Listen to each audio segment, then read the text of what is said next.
All right, well, this is the last series for this module, right? And what we're going to look at is resistors and capacitors. For this particular first part, it's actually nothing new. We've already done this a little bit, but it might not be obvious yet that if you were to put a resistor and a capacitor in series, and then let it flow to its steady state so that no more charge accrues. And that's going to happen because the capacitor actually has a gap in it. So at this point here, right, the flow is zero. You can't have any flow there. So that means that when we hook this up to a battery, current's going to flow until this charges up to its maximum amount of charge, and then current will stop flowing. Okay? I mean, that makes a little bit of sense, right? So when we have this resistor and this capacitor in series, in the steady state, the potential difference here is the potential difference here. Okay? But only in the steady state.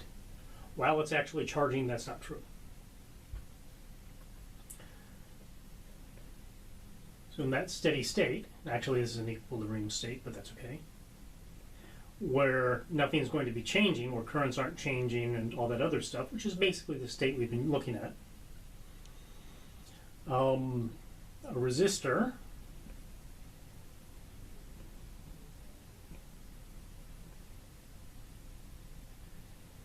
placed in series with a capacitor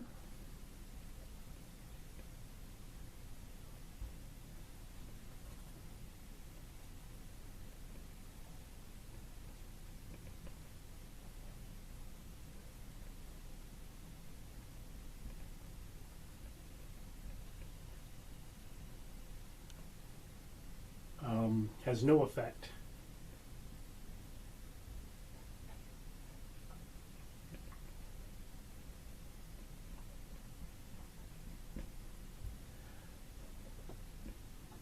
on, I guess, the capacitor's charge.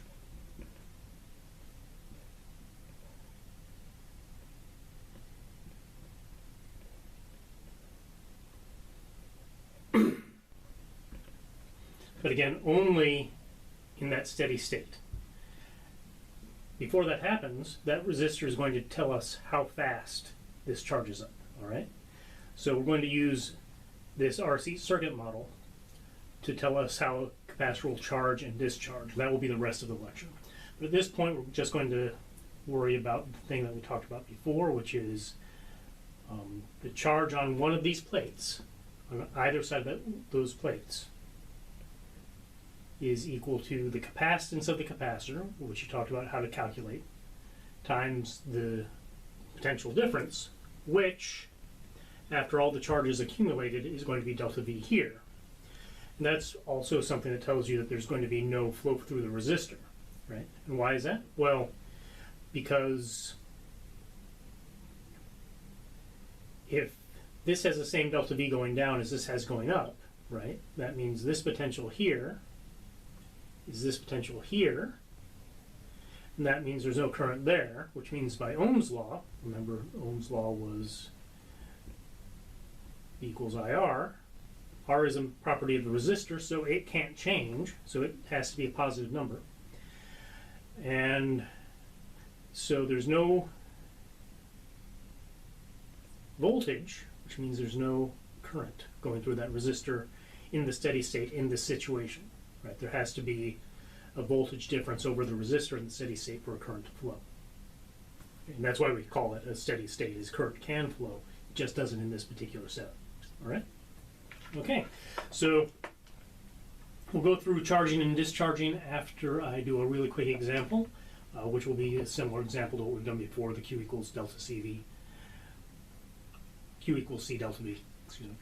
And then we'll be perfectly good to go on to magnetism after this lecture. All right? Bye now.